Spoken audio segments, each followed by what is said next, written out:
बहुत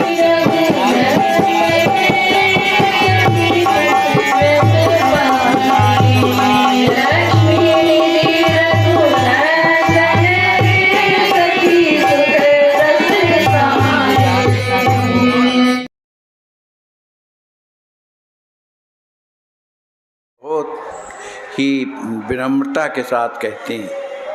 जो उनके साथ में 4 लोग हैं उनसे कहते हैं, भाइयों आप लोगों ने मुझ पर बहुत बड़ा उपकार किया है। यदि आप लोग मेरे साथ में ना होते तो चूँकि मुझे शरीर का भान नहीं रहता तो मैं कहीं से कहीं पहुंच जाता, मैं रास्ता भटक जाता। लेकिन आपने मुझे बड़ी सावधानी के साथ यहाँ जगन्नाथपुरी तक पहुँचा दिया है। लेकिन अब आप लोगों से प्रार्थना ये है कि आपके साथ यहाँ तक मेरा आप लोगों का साथ था। अब आगे की जो यात्रा है वो हम स्वतंत्र रूप से करेंगे, माने हमारे साथ आप लोग नहीं चलेंगे। तो नित्यानंद जी उनसे कुछ बड़े संबंध वाले हैं। उन्होंने कहा इसका मतलब है कि हम लोग क्या भगवान का दर्शन न करें? अब हम लोग भी तो उसी दर्शन करने के लिए आए हैं उन्हीं का। तो कहने लगे कि आप दर्शन करिए, कौन मना करता है, लेकिन मैं आप लोगों के साथ में दर्शन करने के लिए नहीं जाऊंगा। या तो आप मुझसे आगे चलिए या कि मैं आगे चलूं, आप लोग मुझे बताइए। तो नित्यानंद जी ने कहा कि प्रभु आप जो है हमेशा आगे चलते थे, हम तो आप लोगों के आपके पीछे चलते रहे, इसलिए आप ही आगे चलिए। जब ऐसा कहा तब प्रभु कुछ मुस्कुराते हुए और एक गंभीर स्वर में कहा कि ठीक है आप लोग मेरे पीछे पीछे चलिए। तभी महाप्रभु को बड़े जोर का उद्दीपन हो गया, उनका शरीर शिथिल होने लगा। उन्हें वहाँ ही से बड़े जोर से हुंकार भरी और तेज़ी से दौड़ने लगे। तेज़ी से दौड़ते हुए जगन्नाथपुरी के मंदिर के द्वार तक पहुँचते हैं। फिर इसके बाद जैसे ही भगवान का उन्हें दर्शन होता है, बलभद्र जी का, सुभद्रा जी का और जगन्नाथ भगवान का, उनसे रहा न गया, वो आगे बढ़ने लगे। जगमोहन पहुंच गए। जगमोहन में बहुत भीड़ थी, लोगों की, भक्तों का समुदाय जुड़ा हुआ था। उन्होंने सोचा चलो मैं प्रभु के पास में पहुंचूं। जैसे ही वो आगे बढ़े तीव्रता के साथ, तो जो वहाँ भगवान के जो पहरेदार थे उन्होंने उन्हें पकड़ लिया, और जब पकड़ लिया तब वो वहीं पर बेहोश होकर के और गिर पड़ते। जब वे बेहोश होकर के गिर पड़ते हैं तब सभी कोई सोचने लगे ये क्या हो गया। उनकी उस स्थिति को देख करके सभी कोई घबरा गए। उनके अष्ट सात्विक चिन्ह प्रकट हो गए। वहाँ के जो कर्मचारी थे चारों ओर से घेर करके महाप्रभु को खड़े हो गए और सोचने लगे कि ये तो बेहोश हो गए हैं। ठीक उसी समय पर जब वो बेहोश पड़े हुए थे, राज कर्मचारी सुरक्षा में थे, उसी समय पर उड़ीसा के महाराज की पाठशाला के प्रधानाध्यापक, जिनका नाम था वासुदेव सार्वभौम भट्टाचार्य, वे वहाँ पहुँचते हैं भगवान का दर्शन करने के लिए। भगवान के दर्शन करते करते जब उनकी दृष्टि महाप्रभु पर पड़ी तो उन्होंने देखा कि एक अत्यंत ही सुंदर लावण्य युक्त तेजस्वी विग्रह के दर्शन मात्र से ही उनकी ओर अपने आप ही आकर्षित हो गए। माने वो भगवान का दर्शन तो किए, उनकी दृष्टि उस महापुरुष पर चली गई। प्रभु की ऐसी उच्च अवस्था को देखकर वो जल्दी से महाप्रभु के पास पहुंच गए और खड़े हो गए। बड़ी देर तक एकटक भाव से प्रभु की ओर निहारते रहे। सार्वभौम महाशय न्याय और वेदांत शास्त्र के तो प्रकांड पंडित थे ही, अलंकार ग्रंथों का भी उन्हें अच्छी तरह से ज्ञान था। वे विकार भाव, अनुभाव और नायिका आदि के भेद प्रभेदों को अभी अच्छी तरह जानते थे। वे शास्त्र दृष्टि से प्रभु की दशा का मिलान करने लगे। माने जिन शास्त्रों का उन्होंने अध्ययन किया है उन शास्त्रों के अनुसार प्रेम की उच्चतम स्थिति क्या होती है, इस पर वो बड़े निगरानी के साथ महाप्रभु का दर्शन करने लगे। उन्हें होश नहीं है, अष्ट सात्विक चिन्ह प्रकट हैं और वो मन ही मन सोच रहे हैं कि प्रणय के इतने उच्च भावों की मनुष्य जात में प्रकट होना तो बड़ा संभव है। एक प्रणय होता है मन जिनमें अंतिम स्थिति उनकी बनी रहती है, जहाँ प्राणांत हो जाता है, ऐसी स्थिति प्रणय की। इस तरह की स्थिति को देख करके सोचने लगे कि यह स्थिति तो केवल श्री राधा जी के जीवन में थी, लेकिन इनमें ऐसी देखने को मिलती है, क्योंकि राधिका जी में ही हो सकती थी। शास्त्रों में तो अधिरूढ़ महाभाव के नाम से वर्णित की गई है। ठीक वही दशा इस समय इस सन्यासी की युवक की भी है। हमारे आचार्य महाप्रभु ने एक प्रेम बलरी में लिखा है, वो पद याद नहीं है, जिसमें आया कि ये अंतिम दशा है, तहीं के आगे राह नहीं है, चलत बंद भो मोर तोर, ऐसा कुछ है। माने इसके आगे कोई अब रास्ता नहीं है, आखिरी महाभाव वो स्थिति में महाचैतन्य प्रभु हैं। सन्यासी की इस स्थिति को देख करके वो सार्वभौम जो थे वो सोचने लगे कि ऐसी स्थिति इनमें प्रकट होना कोई साधारण बात नहीं है ना। उन्होंने सोचा कि आज मैंने प्रत्यक्ष उस महाभाव के दर्शन किए। अभी तो केवल मैं पुस्तकों में पढ़ता था कि ऐसा होता है ऐसा होता है, आज मैं प्रत्यक्ष दर्शन कर रहा हूँ। अवश्य ये सन्यासी वेशधारी युवक कोई अलौकिक दिव्य, लौकिक नहीं, अलौकिक दिव्य महापुरुष हैं। देखने तो में तो ये गौणदेशी ही मालूम पड़ते हैं। सार्वभौम महाशय खड़े खड़े इस प्रकार सोच ही रहे थे कि मध्याह्न के समय पर भोग का समय हुआ भगवान का, जिसमें पट बंद कर दिए जाते हैं और भगवान को 56 प्रकार के भोग पधराए जाते हैं। तो वो समय जब आ गया, अब चूँकि वहाँ से मंदिर खाली करना है तो इनकी अभी तक मूर्छा जगी नहीं है, इसलिए भट्टाचार्य महाशय ने मंदिर के सेवकों से कहा कि इन्हें हमारे घर तक भेज दीजिए, जहाँ हमारा घर है वहाँ भेज दीजिए।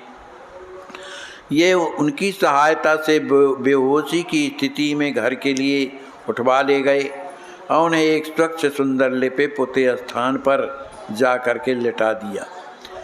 सार्वभौम महाशय का घर श्री जगन्नाथ के मंदिर के दक्षिण बालू खंड में मार्कंडेय के समीप था। आजकल जो गंगा माता का मठ के नाम से प्रसिद्ध है, उसी अपने सुंदर घर में प्रभु को रखकर वे उनके शरीर की देखभाल करने लगे। माने वो जानते, माने केवल पढ़े थे कि प्रेम की उच्चतम स्थिति क्या होती है, तो अपने घर में ले जा कर के उस स्थिति का निराकरण और दर्शन करने के लिए वे उन्हें उठा करके ले गए थे। अब वो शरीर की देख रेख कर रहे हैं। उन्होंने अपना हाथ प्रभु की नासिका पर रख दिया। माने उन्हें लगा कि क्या शरीर में प्राण है कि नहीं, इसलिए नासिका पर हाथ रखा तो वायु धीरे धीरे चल रही थी। इससे भट्टाचार्य सार्वभौम को बड़ी प्रसन्नता हुई कि चलो इनका जीवन सुरक्षित तो है, तो बड़े प्रेम से सेवा करने लगे। इधर जो प्रभु के साथी जो रह गए थे तो वो पीछे पीछे चले आए। जब पीछे पीछे चले आए, उन्होंने पहरेदारों से पूछा, क्यों भाई, एक गोरे रंग के गौड़ी देश के युवक सन्यासी अभी जो थोड़ी देर पहले दर्शन करने के लिए आए थे वे कहाँ गए? पहरेदारों ने कहा, हाँ एक आए थे, उन सन्यासी महाराज को तो हमने देखा है, वे बड़ी ही सुंदर, न जाने उन्हें क्या हो गया, वे भगवान के दर्शन करते ही बेहोश हो गए, मूर्छित हो गए और जगमोहन में गिर पड़े। अभी अभी थोड़ी देर पहले आचार्य सार्वभौम भट्टाचार्य अपने घर ले करके गए हैं, क्या आप लोग उन्हीं के साथी हैं? तो नित्यानंद जी ने कहा, हाँ हम सब उन्हीं के साथी हैं। तुम लोग हमें भट्टाचार्य सार्वभौम पंडित के घर का रास्ता बता सकते हैं? पहरेदारों ने कहा, अभी हाल ही में तो गए हैं, जल्दी से जाओगे, संभव तुम्हें रास्ते में मिल जाएं। इधर सामने जाकर दक्षिण की ओर चले जाना, वहाँ मार्कंडेय के समीप सार्वभौम पंडित जी का ऊंचा सा बड़ा मकान है, जिससे भी पूछोगे वही बता देगा। बहुत संभव है वे तुम्हें रास्ते में ही मिल जाएंगी। पहरे बालों के मुख से ऐसी बात सुनकर सभी लोग उसी ओर चलने लगे, वे चारों के चारों। उसी रास्ते में भट्टाचार्य जी के बहनोई श्री गोपी नाथाचार्य जी थे, वो मिल गए। और चूँकि वो भी नवद्वीप के ही थे तो सब परिचय के थे, तो आचार्य गोपीनाथ नवद्वीप निवासी ही थे। मुकुंद दत्त से उनका पुराना परिचय था, क्योंकि मुकुंद दत्त बहुत ही सुंदर भजन गाया करते थे, इसलिए परिचित था। महाप्रभु के प्रति उनकी का श्रद्धा भाव था। मुकुंद ने देखते ही आचार्य को झुक कर के प्रणाम किया। आचार्य ने मुकुंद दत्त को बड़े जोरों से आलिंगन करते हुए प्रसन्नता के साथ कहा, आहा गायनाचार्य महाशय कहाँ से आए? आप यहाँ कब से आए हुए हैं? महाप्रभु का समाचार तो बताओ, क्योंकि परिचित थे वो। महाचैतन्य प्रभु इस समय कहाँ पर हैं? कुशल से हैं? मुकुंद दत्त ने कहा, हम बस इसी समय चले आ रहे हैं। महाप्रभु ने गृहस्थाश्रम का परित्याग करके संन्यास ग्रहण कर लिया है और हम उन्हीं के साथ साथ यहाँ आए हैं। 18 नाला से हमसे पृथक होकर एकाकी ही भगवान के दर्शन के लिए दौड़ कर आए हैं।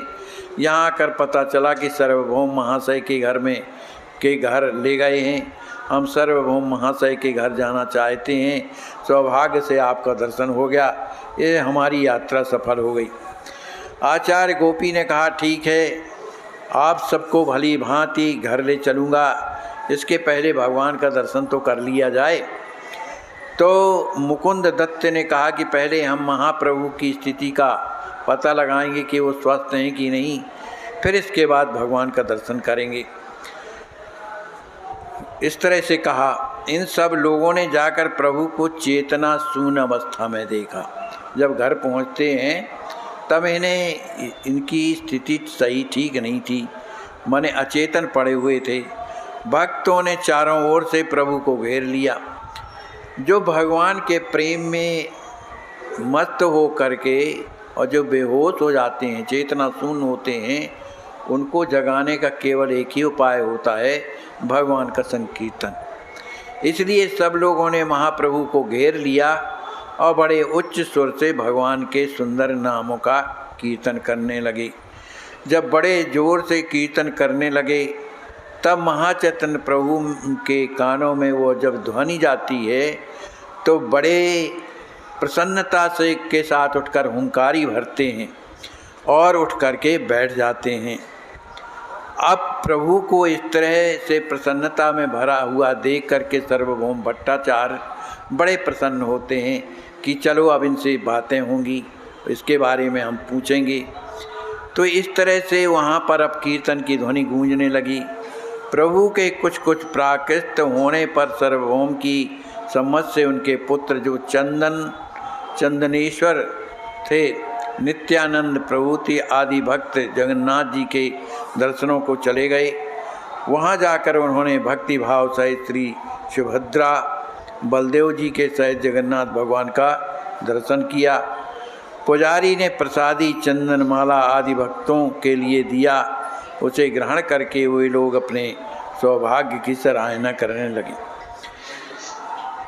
सार्वभौम भट्टाचार्य का नाम तो पहले ही सुन लिया गया है, अब उनका संक्षेप परिचय देना आवश्यक प्रतीत होता है। सार्वभौम महाशय अपने समय के उस प्रांत में अद्वितीय विद्वान न्यायिक समझे जाते हैं। उनके शास्त्र ज्ञान की चारों ओर ख्याति थी। इतना सब होने पर भी प्रभु के समागम के पूर्व उनका जीवन भक्ति विहीन था। माने वो भगवान के भक्त नहीं थे, ज्ञानी थे, सब कुछ था, लेकिन भगवान की भक्ति से दूर थे। लेकिन उनके अंदर छिपी हुई जो भावुकता तब तक स्फुटित नहीं हुई कि जब तक उन्होंने महाचैतन्य प्रभु का साक्षात्कार नहीं किया। महाचैतन्य प्रभु का साक्षात करते ही उनके हृदय में जो प्रभु के प्रति प्रेम भरा हुआ था वह एकदम से उमड़ने लगा और आनंद में भरने लगे। माने कोई ज़रूरी नहीं है कि कोई ज्ञानी है तो भगवान का प्रेमी हो। सबसे बड़ा भगवान का प्रेम होता है, और प्रेम होता है बिना संबंध के नहीं होता है। जब तक हमारा संबंध भगवान से नहीं होगा, क्योंकि अपनेपन में ही संबंध होता है, ये हमारे अमुक हैं, ये हमारे अमुक हैं, तो अपनापन प्रेम से होता है। तो जब तक भगवान से अपनापन नहीं है, संबंध नहीं है, तब तक प्रेम नहीं होता है। और जब प्रेम हो जाता है तब फिर जीवन में कहना क्या है। सबसे बड़ी वस्तु तो प्रेम ही है ना, राम ही केवल प्रेम प्यारा। तो इस तरह से सार्वभौम भट्टाचार्य जी महाराज बड़े प्रसन्न होते हैं कि एक महापुरुष हमारे यहाँ ठहरे हुए हैं, लेकिन उनकी स्थिति अभी ठीक नहीं है। वो कभी चैतन्य हो जाते हैं, फिर कभी उन्हें बेहोशी आने लगती है, माने इस तरह से वातावरण करने की स्थिति में नहीं है। देखो, भगवान की कृपा वास्तव में उन्हीं पर होती है जिनके हृदय महान होते हैं, भगवान के लिए प्रेम में भरे रहते हैं, चाहे कोई भी हो। भगवान के यहाँ लूम लपेटा काम नहीं चलता है कि हम कहीं हमारा मन है और हृदय कुछ और है, ये वहाँ नहीं चलता। भक्त तो वही कहलाता है जो सरल होता है। सरल का मतलब जैसे अंदर वैसे बाहर, जैसे छोटे छोटे बालक होते हैं, वो जो बोलते हैं उनके अंदर वैसे ही होता है, और जो अंदर होता है वही बोलते हैं, उनके अंदर ये कपट पूर्ण व्यवहार नहीं होता। उस स्थिति में जब भक्त पहुंचते हैं तब समझो कि हमारे ऊपर भगवान की कृपा है। एक बार की बात है, एक संत के मुख से हमने एक कथा सुनी थी, हमें याद आ गई कि एक संत थे और उनके आश्रम में बहुत से संत रहते थे, और एक माता जी भी रहती थी। उन्होंने अपना जीवन उसी आश्रम में रह कर के बिताया। वो झाड़ू की सेवा किया करती थी, कुछ नहीं करती थी, झाड़ू लगाती थी। और मंदिर जो था उसमें ठाकुर जी का था, उसे वरदराज भगवान का मंदिर कहती थी, माने राधा कृष्ण ही वरदराज कहलाती थी, तो मंदिर था। और जो वो महंत थे बहुत अच्छे थे, उनको भी वरदराज महंत बोला करते थे सभी कोई। तो वे आश्रम में रह कर के सभी संतों की सेवा करते थे, सबका ध्यान रखते थे, भगवान की सेवा किसी तरह से बिगड़ने ना पावे इसका विशेष ध्यान रखते थे। वो जा कर के जहाँ पर कुठार रहता था, कुठार से जो अन्न निकलता है उसका निरीक्षण करते थे, जो आटा आता था उसका निरीक्षण करते थे कि कहीं कंकड़ पत्थर ना हो जिससे भगवान को कष्ट हो, या भगवान के पाने योग्य है कि नहीं है, सबका विचार करते थे। उनका मतलब था कि भगवान के प्रति उनका वात्सल्य भाव था कि छोटे बालक हैं, इसलिए इन्हें किसी तरह का कष्ट नहीं होना चाहिए। तो इस तरह से बड़े आनंद से वह आश्रम चलता था। तो एक दिन वरदराज जी बैठे हुए थे और भी संत लोग बैठे हुए थे। अब चूँकि आश्रम बहुत बड़ा था तो कितने संत रहते हैं इसकी जानकारी विशेष नहीं रहती थी, काम इतना ज़्यादा रहता था। तो उन्होंने देखा कि एक माता जी झाड़ू लगाती हैं और झाड़ू लगाते लगाते थक जाती हैं, और थक जाती हैं तब बैठ जाती हैं, और बैठती हैं तो फिर उठ जाती हैं, फिर झाड़ू लगाती हैं, फिर थक जाती हैं, फिर बैठती हैं। अब आश्रम तो बहुत बड़ा है, लेकिन ये रोज़ाना उनकी सेवा थी, कोई कहा नहीं किसी ने, पर रोज़ाना करती थी इस तरह से। तो उनकी उस स्थिति को देख करके वरदाचार्य जी महाराज जो हैं उन्होंने माता जी को बुलाया, कहा बुला करके लाओ। तो वो माता जी आई। तो वरदराज महाराज बोले कि ऐसा है कि माता जी अब आपका शरीर चलता नहीं, इसलिए अब ये झाड़ू वाली जो सेवा है सोहनी सेवा कहलाती, इसको मत किया करो, क्योंकि तुमसे चला नहीं जाता है, शरीर अनुकूल नहीं है। तो बैठे बैठे माला जपो और जो भगवान का प्रसाद मिलता है पाओ, बहुत तो सेवा किया है। तो बेचारी वो माता जी रोने लगी। कहा देखो, जिसको सेवा प्रिय होती है ये उन्हीं को अच्छा लगता है, बाकी तो सेवा से लोग अपना जी चुराते हैं कि ये न करना पड़े वो न करना पड़े। वो सेवा ऐसा नहीं, सेवा वही है जिसमें प्रेम से सेवा हो कि हमारे द्वारा कोई त्रुटि ना होने पावे। उसके आंखों में आंसू आ गया माता जी के। कहा गुरुदेव सब कुछ कहिए पर ये सेवा ये मेरी छीनी ना जाए। मैंने जीवन भर यही किया है और मुझे जब तक मेरा जीवन रहे तब तक आशीर्वाद दीजिए मुझे कि मैं इसी तरह से सेवा करती रहूं। तो वरदाचार्य जी कोई साधारण नहीं थे, बड़े उच्च कोटि के सिद्ध महापुरुष थे। कहा ठीक है तुम यही करना चाहती हो, चलो कोई बात नहीं, बोलो वरदान मांगो, तुम्हें क्या चाहिए। तो माता जी ने कहा कि हमको आप जवान बना दो, जवान बना दो, हमारे अंदर शक्ति आ जाएगी तो हम और आराम से झाड़ू लगाया करेंगी, इस तरह का कहा। तो महाराज ने जो है कृपा कर दिया, थोड़ी देर में वो बुढ़ी से सुंदर युवती बन गई, शक्ति आ गई, शक्ति आ गई। अब वो तो बड़ी प्रसन्न, इतनी प्रसन्न कि अब क्या बताएं, उसको सेवा करने का सौभाग्य मिला, झाड़ू लगा रही थी। उसी समय पर जब वो झाड़ू लगा रही थी एक दिन, तो वहाँ का राजा वहाँ से निकला। तो राजा ने देखा कि इस आश्रम में जहाँ साधु संत रहते हैं, इतनी सुंदर युवती यहाँ पर झाड़ू लगा रही है। तो अपना घोड़ा में चढ़ कर के आया, वहीं घोड़ा खड़ा किया उसने, और उसने कहा सुनो, तुम यहाँ झाड़ू क्यों लगाती हो? तुम तो इतनी सुंदर हो कि राजमहलों के रहने योग्य हो, बोलो तुम हमारे यहाँ राजमहल में चलोगी? मैं राजा हूँ यहाँ का। लेकिन बुद्धि है, बुद्धि बिगड़ जाती है तो ऐसे ही होता है।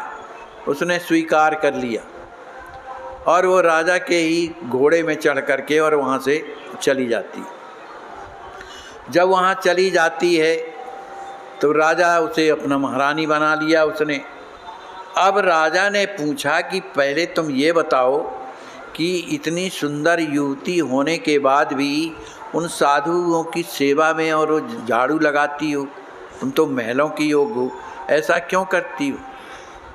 तब उसने अपनी स्थिति बताई, कहा मैं सुंदर नहीं थी, मैं तो वृद्ध हो गई थी बिल्कुल, लेकिन हमारे गुरुदेव ने हमें देखा और कहा वरदान मांगो, तुम्हें क्या चाहिए? मेरी तो कमर झुक गई थी, मुझसे झाड़ू लगाते नहीं बनती थी, शक्ति नहीं रह गई। लेकिन मेरे गुरुदेव ने जब वरदान मांगने के लिए कहा, तब मैंने कहा मुझे जवान बना दो जिससे मैं सेवा किया करूँगी। तो उन्हीं के वरदान से और मैं इस तरह की हो गई हूँ। अब उस राजा को लगा कि बुढ़ा तो मैं भी हूँ और मेरे राज्य में ये महाराज भी रहते हैं, तो कहने लगे कि क्या तुम्हारे ये महाराज क्या मुझे जवान नहीं बना सकते, क्योंकि मैं बूढ़ा हो गया हूँ, मुझे जवान बना दें। कहा भाई ये तो उनकी इच्छा का पर है, कोई कहने से थोड़ी होता है कि जवान बना दें। उनसे प्रार्थना करो, उनकी कृपा होगी तो उन्हीं ने तो मुझे जवान बनाया है, तुम भी जा करके प्रार्थना करो। राजा ने अपने मंत्री को भेजा महाराज के पास, कहा महाराज आपको महाराज ने बुलाया है अपने दरबार में, लेकिन वरदाचार्य जी ने साफ मना कर दिया कि हम भगवान का दरबार छोड़ करके किसी राजा के दरबार में नहीं जाते, हम महाराजा के दरबार के सेवक हैं, कहीं नहीं जाते। अरे कहा महाराज आप जानते नहीं हैं, आप राजा की बात की अवहेलना करेंगे तो क्या होगा? कहा क्या होगा, प्राण दंड के अलावा क्या दे सकता है राजा, पर हम जाएंगे नहीं। मंत्री लौट करके गया, बताया सब कि वो महाराज तो आने के लिए तैयार नहीं है, तब क्या किया जाए? कहा उनसे जाकर के ये बोलो कि जिस तरह से उन्होंने एक बूढ़ी स्त्री को जवान बना दिया है तो वे भी हमें जवान बना दें, और यदि नहीं बनाते हैं तो हमारे राज्य से निकल के चले जाएं दूसरे राज्य में। अब मंत्री पुनः लौट करके आता है और महाराज वरदाचार्य जी से कहते हैं कि हमारे गुरुदेव की आज्ञा है, ये राजा की आज्ञा है कि हमें वो जवान बना दें, और यदि जवान नहीं बनाते हैं तो हमारे राज्य से निकल करके चले जाएं। तो महाराज ने कहा ठीक है भैया, जवान तो हम नहीं बना सकते, क्यों, हमारे बस की बात तो नहीं है, ये तो भगवान अपने सेवकों के लिए कुछ भी कर सकते हैं, हम में वो सामर्थ्य थोड़ी हम किसी को जवान बनाते हैं। उनकी प्रेरणा थी, उनकी इच्छा थी, सेवक को उस तरह से जवान बना दिया, पर हम ये नहीं कर सकते हैं। अब रह गई बात राज्य छोड़ने की, तो हम शहर से तैयार हैं, हम छोड़ करके जाएंगे। कहा तो ठीक है, आप जाइए। अब सच्चे हृदय से जिसका प्रेम भगवान से होता है, सो बोलो उनको छोड़ने में कितनी पीड़ा होती। वरदाचार्य जी महाराज भगवान के चरणों में प्रणाम किए। कहा प्रभु ये अंतिम प्रणाम है हमारा, क्योंकि यहाँ के राजा ने हमें देश निकाला दे दिया, अब आपके चरणों से दूर रहेंगे, अब आप क्या सेवा कर सकते हैं आपकी। आपकी सेवा में रहे तो सुख मिलता रहा, लेकिन अब राजा आज्ञा से बढ़कर के कुछ नहीं होती। अब हमें आज्ञा दीजिए और हमसे जो भी गलती बनती रही हो उसे आप क्षमा करिए। ऐसा कह करके महाराज बड़े दुखी हो गए और रोने लगे। रोते रोते आंसू पहुँचते हुए भगवान के चरणों में पुनः प्रणाम किया और चलने लगे। अपना कुछ नहीं लिया, उन्हें साधुओं को चाहिए क्या, अपना अचला वगैरह सब पास में ही और कमंडल उठाया और चल दिए। जैसे ही चलने के लिए तैयार हुए तो वे दोनों मूर्तियां श्याम सुंदर की, राधा रानी श्याम सुंदर, वो भी उनके पीछे पीछे चलने। जब पीछे पीछे चलने लगी तब मंत्री ने देखा, अरे जब ये ही चली जाएंगी तब क्या होगा। वो दौड़ता दौड़ता राजा के पास जाता है। कहा कि वो तो महाराज तो जा रहे, उनके पीछे मूर्तियां भी जा रही हैं। राजा दौड़ता दौड़ता आया, चरणों में गिरा अपने भगवान के। कहा कम से कम आप लोग तो न जाइए। कहा जिस राज्य में भक्तों का सम्मान नहीं, जिन राज्य में संत न रहते हों, ऐसे श्मशान में रह कर के हम क्या करेंगे। अब तुम्हारी बुद्धि जो है अब संसार में ज़्यादा प्रवेश कर गई है ना, जवान बनना चाहते हो तो ऐसा नहीं, जहाँ वो जाएंगे हम वहाँ जाएंगे। कहा तो कुछ तो कृपा करिए। कहा अगर हमको रोकना चाहते हो तो भरतराज महाराज से मांगो वरदान, मने क्षमा मांगो, वो अगर लौट आएंगे तो हम लौट सकते। अब राजा मरता काहे न करता जा कर के चरणों में गिरे। संत लोग कैसे होते हैं देखो, कि किसी की बात का बुरा भी नहीं मानते। वो जानते हमारे प्रभु की यही इच्छा होगी कि भाई जाओ। और जैसे ही मन जाके चरणों में राजा गिरा। कहा महाराज मुझसे बहुत बड़ी भूल हो गई है, मैंने आपको कष्ट दिया और इस तरह से कह दिया कि आप मुझे जवान बनाइए, और कह दिया कि यदि नहीं कर सकते हैं तो राज्य छोड़ करके जाइए। ये बहुत बड़ी गलती हो गई महाराज, जो दंड देना हो मुझे दीजिए, लेकिन अब आप न जाइए। फूट फूट करके चरणों में रोने लगा।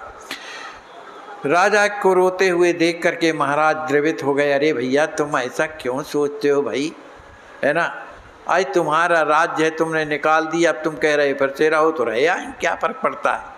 और जैसे ही लौट करके आते हैं तो दोनों की दोनों मूर्तियाँ उन्हीं के पीछे पीछे और चली आई और मंदिर में जा कर के और विराज गई।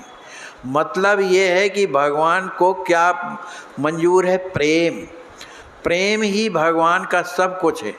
प्रेम से भगवान अपने भक्तों की बातों को भी सुनते हैं। प्रेम के कारण भगवान, जैसे बहुत से ऐसे संत हो गए हैं कि छोटे भगवान मान करके चपाता भी लगा देते हैं, है ना, डांट भी देते हैं। तो इस तरह के ये भाव कब आते हैं, जब हमारा हृदय सरल हो जाएगा। बिना सरलता हुए हृदय में कभी प्रेम आता ही नहीं। वो आता है जाता है, आता है जाता है, वो प्रेम नहीं है। छनई बढ़े छिन उतरे, सो तो प्रेम न होए, अगट प्रेम पिंजर बसे, प्रेम कहावे सोए। निरंतर उन्हीं की याद बनी रहे, निरंतर याद आती रहे। भले हम काम कर रहे, धाम कर रहे हैं, पर उन्हीं का तो कर रहे हैं। ऐसा भाव जिनके हृदय में स्थापित हो जाता है, भगवान की कृपा उन पर रहती है, तभी तो उसके इस तरह के विचार बनते। बोलिए श्री सीताराम जी महाराज की जय, श्री हनुमान जी महाराज की जय, सब संत भगवान की जय। जय जय सीताराम, सीताराम सीता।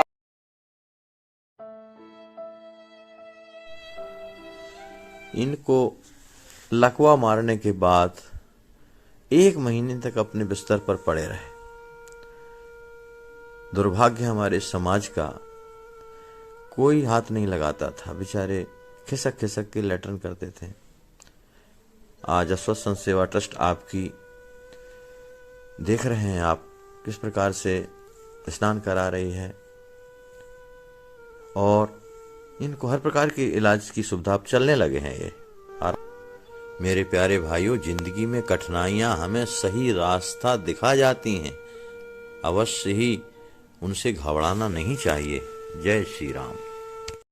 आपकी अस्वस्थ संत सेवा ट्रस्ट के द्वारा इन्हें लखनऊ मेडिकल कॉलेज भेजा गया है ऑपरेशन के लिए। बहुत कष्ट है, बिना ऑक्सीजन के इनके प्राण नहीं रह सकते हैं। आप सोचिए, आप विचार कीजिए कि ऐसे असहाय संत बेचारे जिनकी कोई सेवा नहीं करता, तो कम से कम आपके अस्वस्थ संत सेवा में आ गए हैं इस ट्रस्ट में, तो आप रात दिन उनकी सेवा कर रहे हैं।